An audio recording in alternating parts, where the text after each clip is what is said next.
This is the spirit of free China. These are its people, free, prosperous, proud of their past. And this is their leader, President Chiang Kai-shek, who unified a nation, defended it against enemies foreign and domestic, and charted its course to the future. Taipei, capital of Free China's province of Taiwan, hub of the island's activity, hometown of nearly 2 million. The picturesque pedicab was phased out years ago. Motor traffic moves swiftly in town and on highways that crisscross its 240 miles from tip to tip. Major airlines carry arriving travelers to international airports in Taipei and Kaohsiung, 200 miles to the south. Revitalized Taiwan began efforts to attract tourists around 1954. 10,000 came that year, and by 1971, the annual figure reached 500,000. The Chinese happily accommodated the influx by building 43 hotels in the 1960s, and then added 15 more.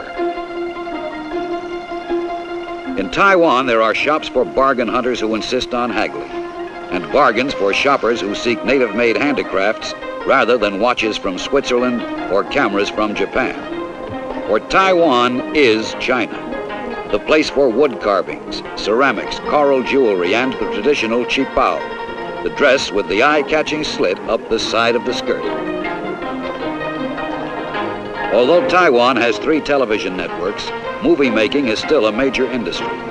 Studios produce 300 Chinese features a year and import about half that many foreign films for the island's 735 movie houses. Perhaps the charm of Taiwan is the absence of the professional polish many international tourist cities possess. For over 60 years, Chiang Kai-shek has labored to unite his country's provinces which sprawl over much of the surface of Asia. His fervent dream, his compelling mission, is the defeat of communism on the China mainland. With the support of the Kuomintang, the nationalist political party, Chiang was first elected president of the republic in 1948.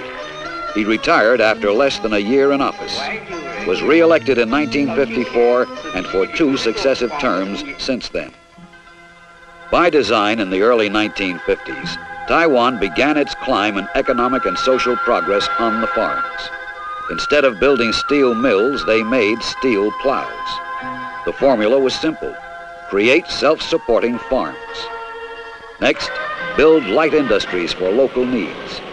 And the government realized that the farmer who owns his land will produce more. Free China's land reform principles have been one of her most successful exports. 87% of the island's farmers have bought and now own the land they till, and no landlord was killed in the process. Mechanization has helped, with powered harvesters, threshers, and rice cutters geared for the small farm. Over the years, agriculture has achieved an annual 5% growth rate, better than the population increase. Rice is the staple food in Asia, and Taiwan's rice production has increased 41% in 10 years. Her farmers are the most prosperous in Asia.